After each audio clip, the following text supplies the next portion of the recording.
பெயர் சொற்கள் நாங்க படிக்கிறோம். பெயர் சொற்கள் அப்படின்ற ஒரு பாடம் நாங்க பார்த்திக்கிறோம். அதே போல வினை சொற்கள் சம்பந்தமாகவும் நிறைய விடயங்களை நாங்க படிச்சிருக்கிறோம். அப்ப இன்றைக்கு நாங்க பார்ப்போம் பெயர் சொல், வினைச்சொல், இடைச்சொல், உரிச்சொல் அப்படின்னு சொல்லி நாங்க சொல்றோம். இன்றைக்கு இடைச்சொல் தொடர்பான பாடத்தை நாங்க பார்ப்போம் இன்ஷா அல்லாஹ்.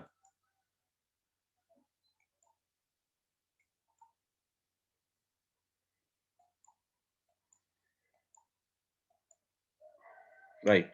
ரிஸ்மினா வாசிங்கம்மா.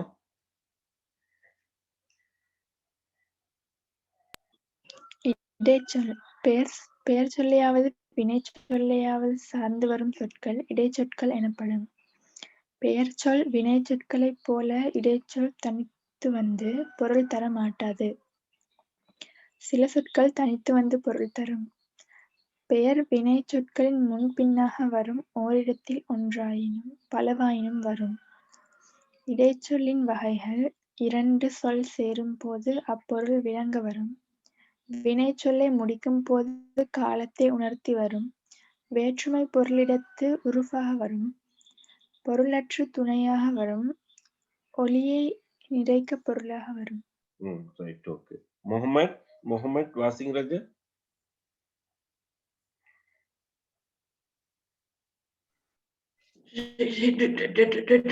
இடைச்சொல் பெயர் சொல்லையாவது வினைச்சொல்லையாவது சார்ந்து வரும் சொற்கள் இடைச்சொற்கள் எனப்படும்.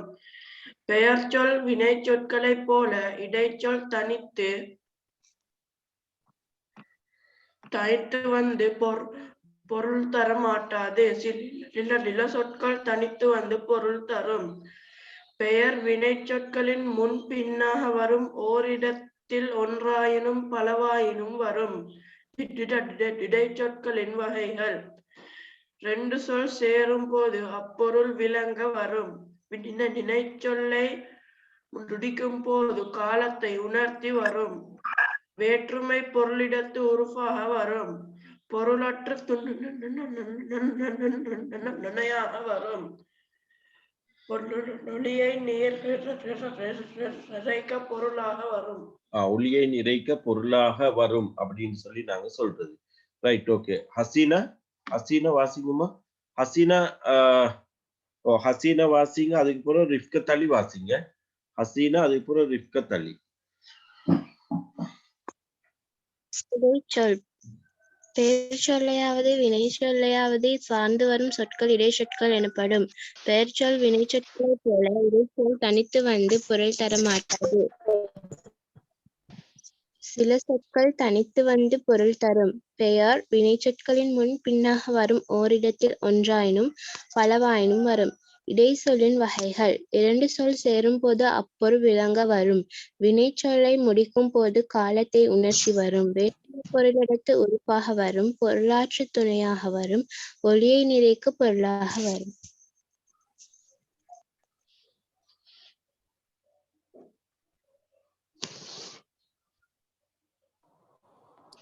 இடைச்சொல் பெயர் சொல்லையாவது வினை சொல்லையாவது சார்ந்து வரும் சொற்களை இடைச்சொற்கள் எனப்படும். பெயர் சொல் வினை சொற்களைப் போல இடைச்சொல் தனித்து வந்து பொருள் தர மாட்டாது. சில சொற்கள் தனித்து வந்து பொருள் தரும். பெயர் வினை சொற்களின் முன்பின்னாக வரும் ஓரிடத்தில் ஒன்றாயினும் பலவாயினும் வரும். இடைச்சொல்லின் வகைகள் இரண்டு சொல் சேரும்போது அப்பொருள் விளங்க வரும். வினை சொல்லை முடிக்கும் போது காலத்தை உணர்த்தி வரும். வேற்றுமை பொருளிடத்து உருவாக வரும். பொருளற்று துணையாக வரும். ஒளியை நிறைக்க பொருளாக வரும்.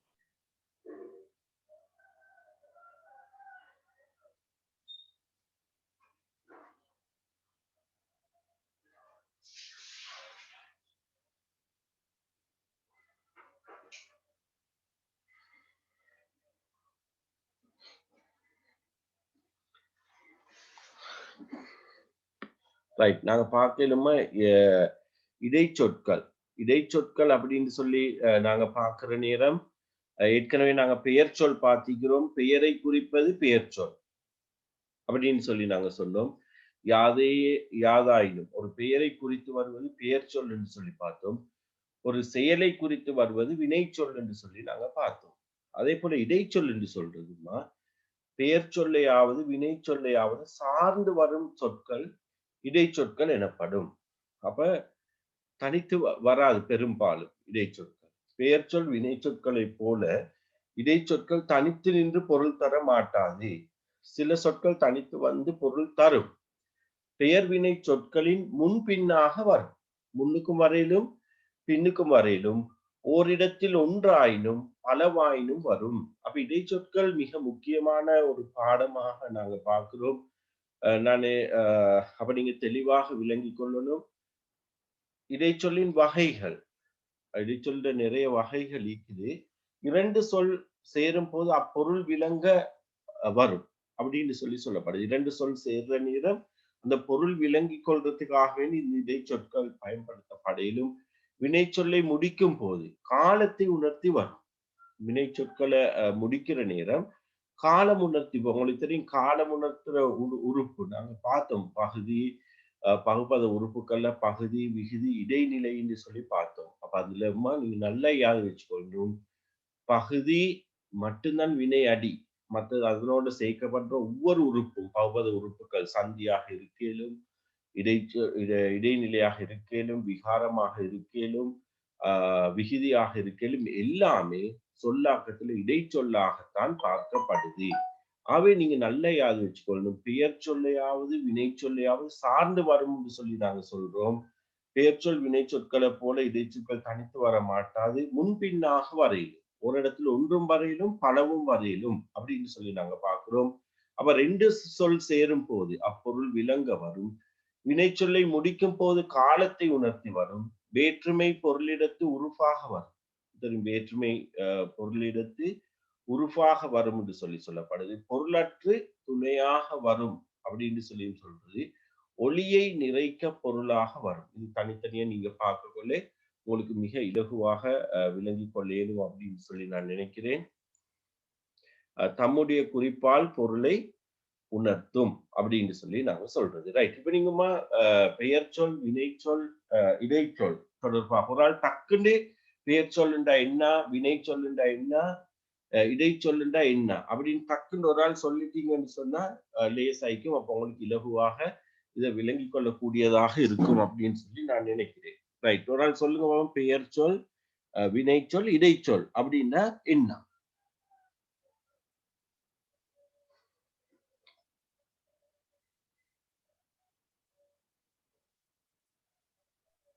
ஒரு பெயரை உணர்த்தி வரும் சொல் பெயர் சொல் எனப்படும். ஒரு செயலை குறித்து வரும் சொல் வினைச்சொல் எனப்படும். பெயர் சொல்லையாவது வினை சொல்லையாவது சார்ந்து வரும் சொற்கள் இடைச்சொற்கள். Very good. அதாவது ஒரு பெயரை குறித்து வரும் சொல்ல நாங்க பெயர் சொல் என்று சொல்லி சொல்லுவோம். ஒரு செயலை குறித்து வரும் சொல்ல வினை சொல் என்று சொல்லி நாங்க சொல்லுவோம். பெயர் சொல்லையாவது வினை சொல்லையாவது சார்ந்து வரும் சொற்களை நாங்க இடைச்சொற்கள் அப்படின்னு சொல்லி சொல்லுவோம். இது மிக இலகுவாக உங்களுக்கு விளங்கிக் கொள்ளும். பெயரை குறிப்பது பெயர் சொல், செயலை குறிப்பது வினை சொல், பெயர் சொல்லையாவது வினை சொல்லையாவது சார்ந்து வரும் சொற்களை நாங்க இடைச்சொற்கள் அப்படின்னு சொல்லி நாங்க சொல்லுவோம். அப்ப வரை விலக்கணத்தை நாங்க தெளிவாக விளங்கிக் கொள்ள வேண்டும். அப்ப மிக இலகுவாக இருக்கும். பெயரை குறித்து வருவது பெயர் சொல், செயலை குறித்து வருவது வினை சொல், பெயர் சொல்லையாவது வினை சொல்லையாவது சார்ந்து வரும் சொற்களை நாங்க இடைச்சொற்கள் அப்படின்னு சொல்லி நாங்க என்ன செய்யணும் என்று சொன்னா குறிப்பிட முடியும். அப்ப இந்த இடைச்சொற்கள் என்ன செய்யும் என்று சொன்னா தனித்து நின்று பொருள் தர மாட்டாது அப்படின்னு சொல்லி நாங்க பார்க்கிறோம். அதே நேரத்துல பேர்வினை சொற்கள் முன்பின்னாக வரையிலும் ஓரிடத்தில் ஒன்றாயினும் பலவாயினும் என்ன செய்யலும் என்று சொன்னா வர முடியும் அப்படின்னு சொல்லி நாங்க பார்க்கிறோம். ரைட். இடைச்சொல்லின் வகைகள் நிறைய வகைகள் இருக்குதுமா. இடைச்சொற்களோட வகைகளாக நாங்க நிறைய வகைகளை நாங்க பார்க்கலும். என்னென்ன வகைகள் இருக்குது அப்படின்னு சொல்லி நாங்க பார்ப்போம். ரைட். ஒரு ஆள் வாசிங்கிற விஸ்மினா. இடைச்சொல்லின் வகைகள். வேற்றுமை உருவங்கள் ஐ, ஆல், கு, இன், அது, கண். பன்மை விகுதிகள் கல், மார். திணைப்பால் விகுதிகள் ஏன், ஓம், ஆய், ஈர்கள், ஆன், ஆல், ஆர், ஈர்கள், அது, ஆ. காலம் காட்டும் இடைநிலைகள் கின்று, கிரு, இத், இந்த், இத், இட், இற்று, இன், இ, இப், இவ். Right, okay. இடைச்சொல்லின் வகைகள் என்று சொல்லப்படுமா நிறைய வகைகள் இருக்குது அப்படின்னு சொல்லி நீங்க தெரிஞ்சுக்கொள்ளணும். பாருங்க இன்னொரு ஹசீனா வாசிங்கம்மா. ஹசீனா. இடைச்சொல்லின் வகைகள் வேற்றுமை உறுப்புகள் ஐ, ஆல், கு, இன், அது, கண். பன்மை விகுதிகள் கல், மார். திணைப்பால் விகுதிகள் ஏன், ஓம், ஆய், ஈர்கள், ஆன், ஆல், ஆர், ஈர்கள், அது, ஆ. காலம் காட்டும் இடைநிலைகள் கின்று, கிரு, இந்த், இத், இற்று, இன், இப், இ, இப், இவ். Right, okay, right. ரைட். இன்னும் நிறைய வகை இருக்குது இடைச்சொற்கள். கிட்டத்தட்ட 14 வகைகள் காணப்படுது இடைச்சொற்கள்ல. அப்ப நீங்க நல்லா யாரு வச்சுக்கொள்ளணுமா என்னன்னு சொன்னா நீங்க தெளிவா விளங்கி கொள்ளணும். அப்ப இடைச்சொல் என்று சொன்னோம், நாங்க பெயர் சொல்லையாவது வினை சொல்லையாவது சார்ந்து வரும் சொற்களை நாங்க இடைச்சொற்கள் அப்படின்னு சொல்லி நாங்க சொல்றோம். அப்ப இந்த வேற்றுமை உறுப்புகள் எல்லாமே சொல்லாக்கத்துல நாங்க இடைச்சொல்லாகத்தான் பார்க்கிறோம். இப்ப நீங்க ஒரு பெயர் சொல் வேற்றுமை உறுப்புகளை ஏற்கும் அப்படின்னு சொல்லி நாங்க சொல்றோம். மரம் அப்படின்ற ஒரு பெயர் சொல் எடுத்துக்கணும், அது பெயர் சொல். மரத்தை அப்படின்ற கொள்ள ஐயுறுப்பை ஏற்குது. அப்ப அது அங்க சேர்ந்திருக்கிற ஐ என்ற உறுப்பு சொல்லாக்கத்துல இடைச்சொல்லாகத்தான் நாங்க பார்க்கிறோம். அப்ப பெயர் சொல் என்பது மரம் மட்டும்தான். மரத்தை அப்படின்னு சொல்லி நாங்க சொல்ற நேரம் அதோட சேர்க்கப்படுற அந்த ஐ உறுப்பு வேற்றுமை உறுப்புகள் சொல்லாக்கத்தில் இடைச்சொல்லாக பார்க்கப்படுது. தெளிவாக விளங்கிக் கொள்ளணும். மரத்தால், மரத்திற்கு, மரத்தின், மரத்தினது, மரத்தின் கண் அப்படின்னு சொல்லி வார அந்த சேர்ற வேற்றுமை உறுப்புகள் எல்லாமே நல்லா யாது வச்சுக்கொள்ளணும். என்ன செய்யப்படும் என்று சொன்னா சொல்லாக்கத்துல இடைச்சொல்லாகத்தான் பார்க்கப்படும். அதே போல பன்மை விகுதிகள். பன்மை விகுதிகள் என்று சொல்ற நேரமா உங்களுக்கு தெரியும் கல், மார் என்று சொல்லி போடப்பட்டிருக்கு. உங்களுக்கு கல் என்று சொன்னா தெரியும் மரம், அதுல பன்மை வடிவம் மரங்கள் இல்லையா? பூ, பூக்கள். அப்ப கல் என்பது பன்மை வடிவம். இந்த பன்மை விகுதி கூட பூ என்பது மட்டும்தான் பெயர் சொல். பூக்கள் என்று செல்ல நேரம் அதோட சேர்ந்த கல் என்ற விகுதி கூட சொல்லாக்கத்துல இடைச்சொல்லாகத்தான் பார்க்கப்படுது. மார் என்பது எப்படிமா பன்மை விகுதியாக கேள்விப்பட்டிருக்கிறீங்களா? மார் என்பது பன்மை விகுதியாக பயன்படுத்தப்படுறது.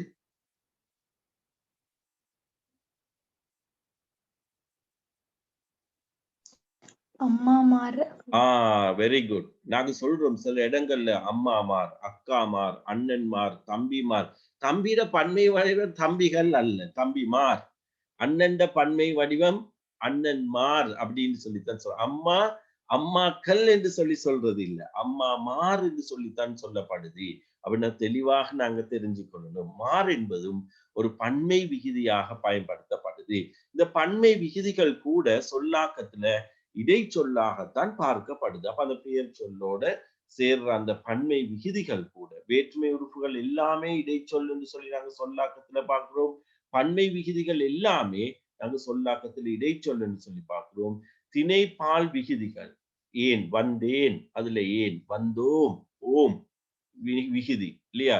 வந்தேன் உயர்திணை, ஆண் பால் அப்படின்னு சொல்லி வந்தோம் உயர்திணை பலர்பால், வந்தாய் உயர்திணை பொதுப்பாலுக்கு நாங்க சொல்லிடும். நீ வந்தாய் என்று சொல்லக்கொள்ளே பொதுப்பாலாக மாறும். வந்தீர்கள், நீங்கள் வந்தீர்கள், அப்ப பலர்பால். ஆண் பாருங்க, வந்தான், வந்தாள், வந்தார், வந்தீர்கள், வந்தது, வந்தன அப்படின்னு சொல்லி போகும். இதெல்லாமா திணைப்பால் விகுதிகள். திணைப்பால் காட்டுற அந்த விகுதிகள் கூட நாங்க உங்களுக்கு தெரியும், நாங்க நல்ல நேரம் நாங்க அந்த பகுப்பதம் படிச்சுட்டு இந்த பகுதிக்கு நாங்க வாரது. ஏன்னா அந்த விகுதிகள் கூட உங்களுக்கு தெரியும், பகுதி, விகுதி, இடைநிலை, சாரியை, சந்தி, விகாரம் அப்படின்னு சொல்லி நாங்க பகுப்பத உறுப்புகள் நாங்க பார்க்கிறோம். அதுல வார அந்த விகுதிகள் எல்லாமே என்ன செய்யப்படும் என்று சொன்னா சொல்லாக்கத்துல இடைச்சொல்லாகத்தான் பார்க்கப்படும் அப்படின்றத நீங்க தெரிஞ்சு கொள்ளணும். காலம் காட்டும் இடைநிலைகள் பாருங்க, நாங்க இடைநிலைகள் நாங்க பார்த்தோம். பகுபத உறுப்புகள் நாங்க படிக்கக்குள்ளே பேர் இடைநிலை, வினை இடைநிலை, எதிர்மறை இடைநிலை என்று சொல்லி நாங்க பார்த்தோம். அந்த இடைநிலைகள் எல்லாமே காலங்காற்று இடைநிலைகள் பேர் இடைநிலை பொருள் தராது என்று சொல்லி நாங்க பார்த்தோம். எதிர்மறை இடைநிலை என்று சொல்றது எதிர்மறை வினை சொற்கள்ல எதிர்மறை இடைநிலைகளை நாங்க பார்க்கலும் என்று சொல்லி பார்த்தோம். இங்க நாங்க சொல்றோம் என்னன்னு சொன்னா, காலங்காட்டும் இடைநிலைகள்ல கின்று, கிறு, நிகழ்காலம் கின்று, கிறு, நிகழ்காலம் காட்டும். இப்பிவ் உங்களுக்கு தெரியும் எதிர்காலத்தை காட்டுற வருவான், படிப்பான் அப்படின்னு சொல்லி நாங்க சொல்லிலும், ஏனையவை எல்லாம் இறந்த காலம் காட்டுற இடைநிலைகள். இந்த கால இடைநிலைகள் கூட சொல்லாக்கத்துல இடைச்சொல்லாக என்ன செய்யப்படுதுன்னு சொன்னா பார்க்கப்படுகின்றது அப்படின்றத நீங்க தெரிஞ்சு கொள்ளணும். அப்ப நாங்க இங்க 4 வகைகளை நாங்க பார்க்கிறோம். வேற்றுமை உறுப்புகள் சொல்லாக்கத்துல இடைச்சொல்லாக பார்க்கப்படுது. பன்மை விகுதிகள் சொல்லாக்கத்துல இடைச்சொல்லாக பார்க்கப்படுது. திணைப்பால் விகுதிகள் அதுவும் சொல்லாக்கத்தில் இடைச்சொல்லாக பார்க்கப்படுறதை நாங்க பார்ப்போம். காலங்காட்டும் இடைநிலைகள் இதுவும் சொல்லாக்கத்துல இடைச்சொல்லாக பார்க்கப்படுவதை நாங்க பார்க்கிறோம். அதே போல பெயரெச்ச வினையெச்ச விகுதிகள் கூட என்ன செய்யப்படும் என்று சொன்னா சொல்லாக்கத்தில் இடைச்சொல்லாகத்தான் பார்க்கப்படும். ஓடி, வந்த, வந்து அப்படின்னு சொல்லி நாங்க எடுக்கிறோம். வந்தால் அப்படின்னு சொல்லி அந்த விகுதிகள் கூட என்ன செய்யப்படும் என்று சொன்னோம்மா, பெயரச்ச வினையச்ச விகுதிகள் கூட சொல்லாக்கத்துல இடைச்சொல்லாக பார்க்கப்படும் அப்படின்றத நீங்க தெரிஞ்சு கொள்ளணும். எதிர்மறை இடைநிலைகள் நாங்க எதிர்மறை இடைநிலைகள் என்று சொல்லி நாங்க சொல்ற நேரம் நாங்க பார்த்தோமா எதிர்மறை வினை சொற்கள்ல ஆர் மாட்டு வரமாட்டான் அப்படின்னு சொல்லி நாங்க பார்த்தோம். வரா அப்படின்னு சொல்லி நாங்க சொல்றோம். எதிர்மறை இடைநிலைகள்ல நல்ல யாது வச்சுக்கொள்ளணும். அந்த எதிர்மறை இடைநிலைகள்ல வார அந்த எதிர்மறை சொற்கள்ல வார அந்த இடைநிலைகள் கூட என்ன செய்யப்படும் என்று சொன்னா சொல்லாக்கத்துல இடைச்சொல்லாகத்தான் பார்க்கப்படும் அப்படின்றத நீங்க தெளிவாக தெரிஞ்சு கொள்ளணும். இந்த ஏழை முறால் டக்குன்னு வாசிங்கமா இருக்கா ஜெய்னப்? இடைச்சொல்லின் வகைகள். வேற்றுமை உறுப்புகள் ஐ, ஆல், கு, இன், அது, கண். பன்மை விகுதிகள் கல், மார். திணை பால் விகுதிகள் ஏன், ஓம், ஆய். ஈர்கள் ஆண், ஆல், ஆர். ஈர்கள் அது, அ. காலம் காட்டும் இடைநிலைகள் கின்று, கிறு, இத், இந்த், இத், இட், இச், இன், இ, இப், இவ். பெயரெச்ச வினையெச்ச விகுதிகள் இ, உ, அல், ஆல். எதிர்மறை இடைநிலைகள் ஆ, ஆர், மாட்டு. ஆர் மாட்டு இ உ அல் அப்படி ஆல் அப்படின்னு சொல்லி வரணும். இங்க ரைட்.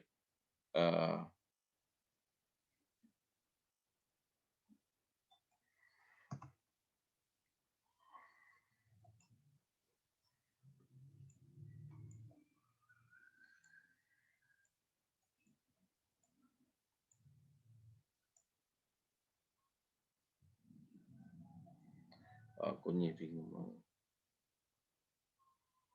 ரைட். அடுத்ததுமா இது 5 நாங்க அங்கின ஃபர்ஸ்ட் பேஜ்ல நாங்க பார்த்தோம். 6 மட்டும் பார்த்தோம். இங்க 7ல இருந்து போகணும். 7, 8, 9, 10, 11, 12 அப்படித்தான் போடும். இது நம்பர்ஸ் கொஞ்சம் மாறிக்குது.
ரைட்.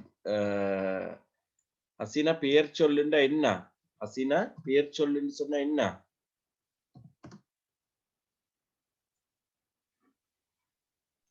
ஒரு பெயரை ஒரு பெயரை பெயர் சொல். ஒரு பெயரை குறிப்பது பெயர் சொல். வினை சொல் அப்படின்னு சொன்னா என்ன முகமது? வினை சொல்லுன்னு சொன்னா என்ன?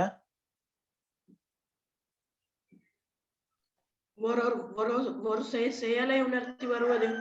ஒரு செயலை குறித்து வருவது அல்லது செயலை உணர்த்துவது. அதை நாங்க வினைச்சொல் என்று சொல்லி நாங்க சொல்றோம். இஸ்மினா, இடைச்சொல் அப்படின்னு சொன்னா என்ன? இடைச்சொல் என்றால் என்ன?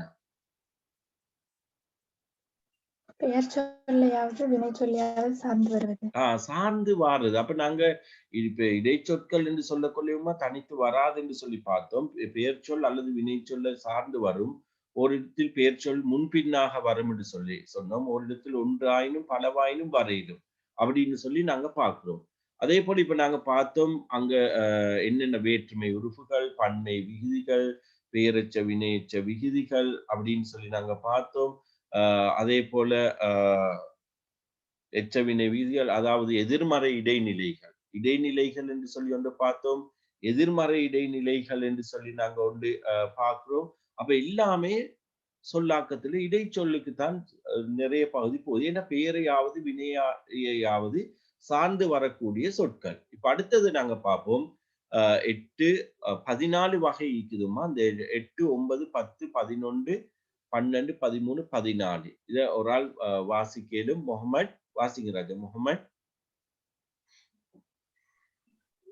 தொழிற்பெயர் விகுதிகள் தல் அது மை இத்தல் ஏவல் வியங்கோல் வினை விகுதிகள் கா இயர் அட்டும் சாரியைகள் அத்து அற்று அன் அம் இன் உவமை உறுப்புகள் போல புறைய அன்ன நேர நினைப்பிடை சொற்கள் அல்லது இல்லையென்றால் ஆனால் ஓ ஆகவே ஆயினும் எனினும் தத்தம் பொருள் உணர்த்தும் இடைச்சொற்கள் ஓ ஏ தான் மட்டும் ஆவது கூட ஆம் சொல்லுறுப்புகள் மூலம் கொண்டு இருந்து பற்றி வரை.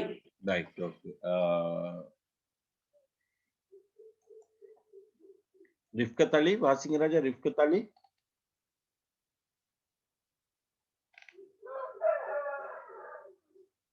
ரிஃப்கத் அலி.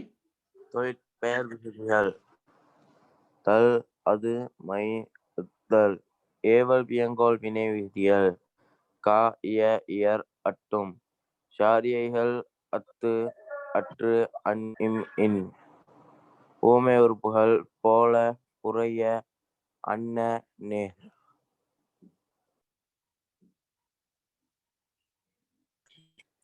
இணைப்பிலே சொற்கள் அல்லது இல்லை என்றால் ஆனால் ஓ ஆகவே ஆயினும் எனினும் தத்தம் பொருள் உணர்த்தும் இடைச்சொற்கள் ஓ ஏ தான் மட்டும் ஆவது கூட ஆம் சொல்லுறுப்புகள் மூலம் கொண்டு இருந்து பற்றி வரை. ரைட். ஓகே. பாருங்கம்மா, தொழிற்பெயர் விகுதிகள் சொல்லாக்கத்துல நாங்க இடைச்சொல்லாகத்தான் நாங்க பார்க்கிறோம். தல் இத்தல் அது மை அப்படின்னு சொல்லி நாங்க சொல்றோம். ஆடுதல், படித்தல், போனமை, போனது அப்படின்னு சொல்லி வார அந்த சொற்கள்ல வார இந்த தல் இத்தல் மை அது அப்படின்ற விகுதிகளுமா சொல்லாக்கத்துல நாங்க இடைச்சொல்லாகத்தான் பார்க்கின்றோம். அதே போன்று ஏவல் வியங்கோல் வினை விகுதிகள் க இயர் அல் அப்படின்னு சொல்லி நாங்க அதை விருத்தி கொண்டு போகிலும் அவை அந்த விகுதிகள் கூட வாழ்க வாழ் சக க அப்படின்னு சொல்லி நாங்க பார்த்தோம். அந்த க என்பது கூடவுமா சொல்லாக்கத்துல இடைச்சொல்லாக நாங்க வாலிய அப்படின்னு சொல்லி நாங்க பிரிச்சோம். வாழ் சக இய அப்படின்னு சொல்லி நாங்க சொல்றோம். அப்ப அந்த என்ற அந்த விகுதி கூட வியங்கோல் வினை விகுதி கூட சொல்லாக்கத்துல இடைச்சொல்லாகத்தான் பார்க்கப்படுது. சாரியைகள் உங்களுக்கு அப்ப நாங்க ஏற்கனவே அந்த பாகுபாடு உறுப்புகள் படித்ததுனால உங்களுக்கு மிக இலகுவாக இருக்கும் என்று சொல்லி நாங்க நினைக்கிறேன். இந்த சாரியைகள் மரத்தை, மரம் சக அத்து சக ஐ அப்படின்னு சொல்லி பார்த்தோம். சிலவற்றை, சில சக அற்று சக ஐ, சிலவற்றை அப்படின்னு சொல்லி நாங்க பார்த்தோம். அதே போல புளியம் பழம், புலி சக அம் சக பழம், வீட்டிற்கு, வீடு சக இன் சக கு. அப்ப இந்த பெயர் சொற்களுக்கு இடையில பகுதிக்கும் விகுதிக்கும் இடையில வார இந்த சாரிய உறுப்புகள் நாங்க பார்த்தோம். அந்த சாரியைகள் எல்லாமே சொல்லாக்கத்துல இடைச்சொல்லாகத்தான் பார்க்கப்படுது. அன் என்பது உங்களுக்கு தெரியும், இந்த இடைநிலைக்கும் விகுதிக்கும் இடையில வார ஒரு பகுபத உறுப்பாக நாங்க அந்த இடத்துல உங்களுக்கு நான் கோடிட்டு காட்டினேன். ஒன்றே ஒன்றுதான் வரையிலும் நல்லா யாது வச்சுக்கொள்ளணும். இடைநிலைக்கும் விகுதிக்கும் இடையில வரக்கூடிய பகுபத உறுப்பு ஒன்றே ஒன்று, சாரியை மட்டும்தான் அந்த பகுபத உறுப்பாக வர முடியும். வேற ஒன்றுமே அதுக்கு இடைநிலைக்கும் விகுதிக்கும் இடையில வர முடியாது. சாரிய உறுப்பு வரக்கூடிய ஒரே ஒரு சாரிய உறுப்பு பகுபத உறுப்பு சாரியை தான். அந்த சாரிய உறுப்பு அன் என்பது மட்டும்தான். நடந்தனன், வந்தனன், எழுந்தனன் அப்படின்னு சொல்லி வரக்கூட அன் சக அன் என்று சொல்லி வரும். அப்ப இந்த அன் என்பதுதான் இடைநிலைக்கும் விகுதிக்கும் இடையில வர பகுபத உறுப்பு சாரியையாக வரக்கூடியது. மற்றது எல்லாம் நாங்க பார்த்தோம் என்ன, பகுதிக்கும் விகுதிக்கும் இடையில வரக்கூடிய சாரிய உறுப்புகளாக உங்களுக்கு நாங்க பகுபத உறுப்புகள் பார்த்தோம். அவை நல்லா விளங்கி கொள்ளணும். இந்த சாரியைகள் கூட சொல்லாக்கத்துல இடைச்சொல்லாகத்தான் பார்க்கப்படுது. உவமை உறுப்புகள் போல, புறைய, அன்ன, நேர அப்படின்ற அந்த உவமை உறுப்புகள் கூட சொல்லாக்கத்துல இடைச்சொல்லாக பார்க்கப்படுறதை நாங்க பார்க்க. மதி போன்ற முகம், ஆகவே அங்க மதி என்பது பெயர் சொல் போல அதோட இணைக்கின்ற அந்த சொல் உவமை உறுப்பு சொல்லாக்கத்துல இடைச்சொல்லாக பார்க்கப்படுது. இணைப்பிடை சொற்கள் உங்களுக்கு தெரியும், நிறைய இணைப்பிடை சொற்கள் நீங்க இன்றைக்கு இப்ப நாங்க சொல்லுவோமே இணைப்பு, அதாவது சொற்களை இணைக்கிறதுக்காக பயன்படுத்தப்படுறது. இந்த இணைப்பிடை சொற்கள் கூட இரண்டு வாக்கியங்கள் இணைப்பதற்காக பயன்படுத்தப்படுற இந்த இடைப்பிடை சொற்கள் கூட என்ன செய்யப்படுதுன்னு சொன்னா சொல்லாக்கத்தில் இடைச்சொல்லாக பார்க்கப்படுது. அல்லது, இல்லை என்றால், ஆனால், ஆகவே, எனினும் அப்படி நாங்க நிறைய சொற்களை நாங்க பார்க்கிறோம். அந்த இணைப்பிடை சொற்கள் எல்லாமே சொல்லாக்கத்துல இடைச்சொல்லாகத்தான் பார்க்கப்படுது. அதே போல தத்தம் பொருள் உணர்த்தும் இடைச்சொற்கள் என்று சொல்லி சிலது தரப்பட்டிருக்கு. இது சம்பந்தமா நாங்க பார்ப்போம் என்னன்னு சொல்லி. தத்தம் பொருள் உணர்த்துற இடைச்சொற்களாக ஓ, ஏ, தான், மட்டும், ஆவது, கூட, ஆம் என்று சொல்லி நாங்க அதை பார்க்கிறோம். அதே போல சொல்லுறுப்புகள் உங்களுக்கு தெரியும், வேற்றுமை உறுப்புகள் நாங்க படிக்கிற நேரம் வேற்றுமை உறுப்புகளுக்கு பதிலாக பயன்படுத்தப்படுகின்ற சொல்லுறுப்புகள் அப்படின்னு சொல்லி நாங்க பார்த்தோம். அந்த சொல்லுறுப்புகள்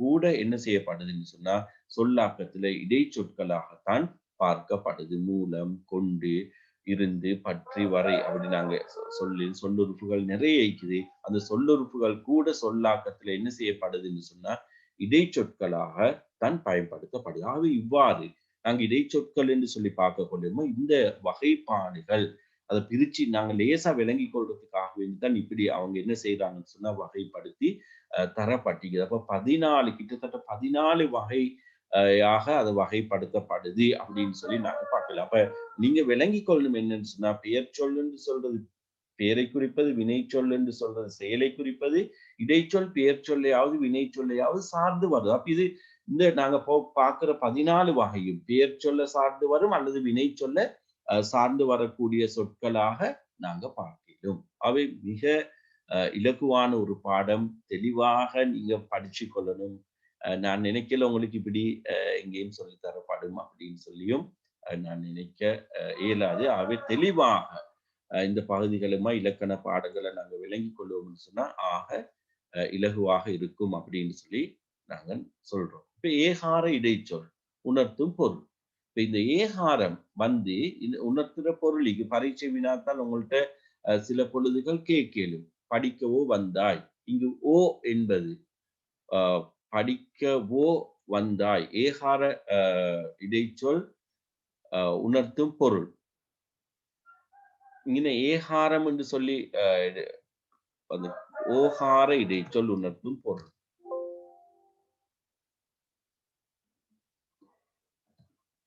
ஓகார இடைச்சொல் உணர்த்தும் பொருள் அப்படின்னு சொல்லித்தான் அது வரணும். ஓகார இடைச்சொல், இந்த ஓகார இடைச்சொல் உணர்த்துற பொருள் அப்படின்னு சொல்லி சில உதாரணங்கள் தரப்பட்டிருக்குது. என்னென்ன பொருள்ல தரப்பட்டிருக்கு, அதுக்குரிய விளக்கங்கள் தரப்பட்டிருக்குது. ஆகவே பரீட்சை வினாத்தாள் உங்களுக்கு OL எக்ஸாம்ல அதே போல நீங்க இதுக்கு ஒரு நீங்க சந்திக்கிற வினாத்தாள், அதாவது பரீட்சை வினாத்தாள்கள்ல என்ன செய்யலும் என்று சொன்னா வினவப்பட இடும்.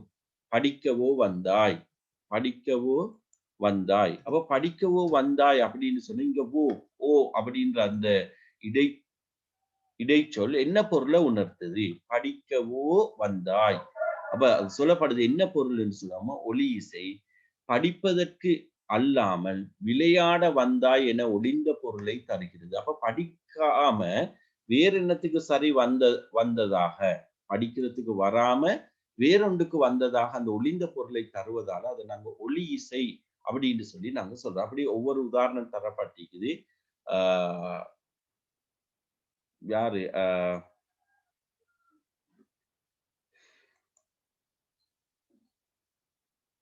ஹபீர் வாசிங்க ராஜா. ஹபீர்.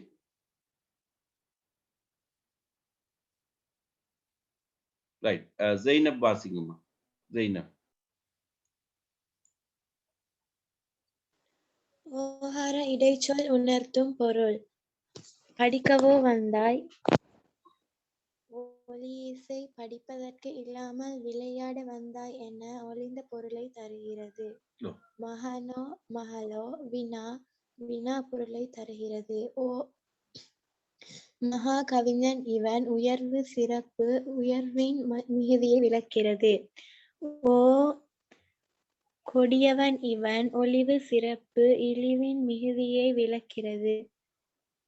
அவனோ கள்வன் எதிர்மறை எதிர்மறை பொருளை தருகிறது. ஆணோ எதுவுமன்று பெண்ணோ அதுவுமன்று தெரிநிலை ஆண் பெண் என்ற தன்மை இல்லாமல் விளங்குகிறது.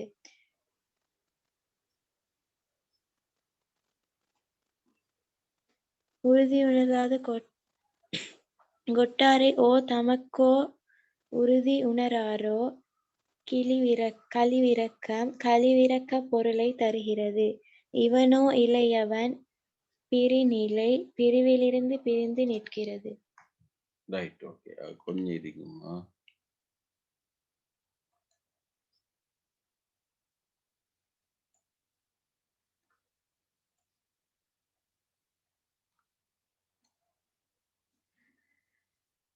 ரைட்.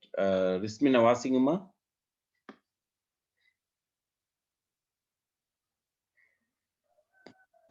ஓகார இடைச்சொல் உணர்த்தும் பொருள். படிக்கவோ வந்தாய் ஒலி இசை படிப்பதற்கு இல்லாமல் விளையாட வந்தாய் என ஒளிந்த பொருளை தருகிறது. மகனோ மகளோ வினா வினா பொருளை தருகிறது. ஓ மகா கவிஞன் இவன் உயர்வு சிறப்பு உயர்வின் மிகுதியை விளக்குகிறது. ஓ கொடியவன் இவன் இழிவு சிறப்பு இழிவின் மிகுதியை விளக்குகிறது. அவனோ கள்வன் எதிர்மறை எதிர்மறை பொருளை தருகிறது. ஆணோ அதுவுமன்று பெண்ணோ அதுவுமன்று தெரிநிலை ஆண் பெண் என்ற அத்தன்மை இல்லாமையை விளக்குகிறது. உறுதியுணராது கெட்டாரை ஓ தமக்கோர் உறுதி உணராரோ கழிவிரக்க பொருளை தருகிறது. இவனோ இளையவன் பிரிநிலை பலரிலிருந்து பிரித்து நிற்கிறது. காணவாரிரோ அசைநிலை வேறு பொருளின்றி சார்த்தப்பட்டு நிற்கிறது. ரைட். ஓகே. அப்போ ஓகார இடைச்சொல்லுமா உணர்த்தும் பொருள். எப்படி பரீட்சை வினாத்தாள்கள்ல வந்த வினாக்களையும் உங்களுக்கு பார்த்து கொள்ளையிலும் இந்த பாட இறுதியில. அப்போ ஓகார இடைச்சொல் என்னென்ன பொருளை உணர்த்துது அப்படின்னு சொல்லி நாங்க பார்க்க. படிக்கவோ வந்தாய். அப்ப அங்க ஓ படிக்கவோ அப்படின்னு சொல்லப்போல ஒலி இசை அப்படின்னு சொல்லி அதை சொல்றது. படிப்பதற்கு அல்லாமல் விளையாட வந்தாய் என ஒளிந்த பொருளை தருவதனால ஒலி இசை என்று சொல்லி சொல்றது. மகனோ மகளோ வினா வினா பொருளை தருகிறது. மகனோ மகளோ அப்படின்னு சொல்லி நாங்க கேட்கக்கூட அது வினா பொருளை தருவதை நாங்க பார்க்கலாம். ஓ மகா கவிஞன் இவன் ஓ உயர்வு சிறப்பு அதாவது உயர்வின் மிகுதியை விளக்கு உயர்வாக சொல்றதுக்கு பயன்படுத்தப்படுது. ஓ கொடியவன் இவன் பாருங்க இழிவு சிறப்பு இழிவின் மிகுதியை விளக்குகிறது. அவனோ கள்வன் நல்லவன் என்று சொல்லாம அவனோ கள்வன் என்று சொல்றது. அதனால் அதை எதிர்மறை என்று சொல்லி சொல்றது. எதிர்மறை பொருளை தருகிறது. ஆணோ அதுவும் அன்று, பெண்ணோ அதுவும் அன்று. தெரிநிலை ஆண் பெண் என்ற அத்தன்மை இல்லாமையை விளக்குகிறது. உறுதி உணராது கெட்டாரை ஓ தமக்கோர் உறுதி உணராரோ. கழிவிரக்கம் தாழ்த்தி பேசுறத நாங்க பார்க்கல. கழிவிறக்க பொருளை தருகிறது. இவனோ இளையவன், இவனோ இளையவன். அப்ப பலரிலிருந்து பிரித்து நிற்கிறது. அதனால அதை நாங்க பிரிநிலை அப்படின்னு சொல்றது. காண வாரீரோ, வாரீரோ அசைநிலை.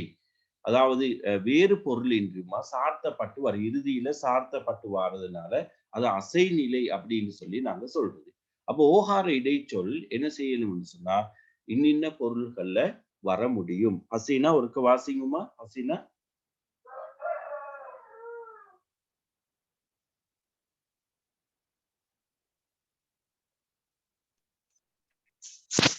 ஓகார இடைச்சொல் உணர்த்தும் பொருள். படிக்கவோ வந்தாய் ஒளி இசை படிப்பதற்கில்லாமல் விளையாட வந்தாய் என ஒளிந்த பொருளை தருகிறது. மகனோ மகளோ வினா வினா பொருளை தருகிறது. ஓ மகா கவிஞன் இவன் உயர்வு சிறப்பு உயர்வின் மிகுதியை விளக்குகிறது. ஓ கொடியவன் இவன் இழிவு சிறப்பு இழிவின் மிகுதியை விளக்குகிறது. அவனோ கள்வன் எதிர்மறை எதிர்மறை பொருளை தருகிறது. ஆணோ அதுவுமன்று, பெண்ணோ அதுவுமன்று. தெரிநிலை ஆண் பெண் என்ற அத்தன்மை இல்லாமையை விளக்குகிறது. உறுதியுணராது கெட்டாரை ஓ தமக்கோர் உறுதி உணராரோ. கழிவிரக்கம் கழிவிரக்க பொருளை தருகிறது. இவனோ இளையவன் பிரிநிலை பலரிலிருந்து பிரித்து நிற்கிறது. காண வாரீரோ அசைநிலை வேறு பொருளின்றி சார்த்தப்பட்டு நிற்கிறது.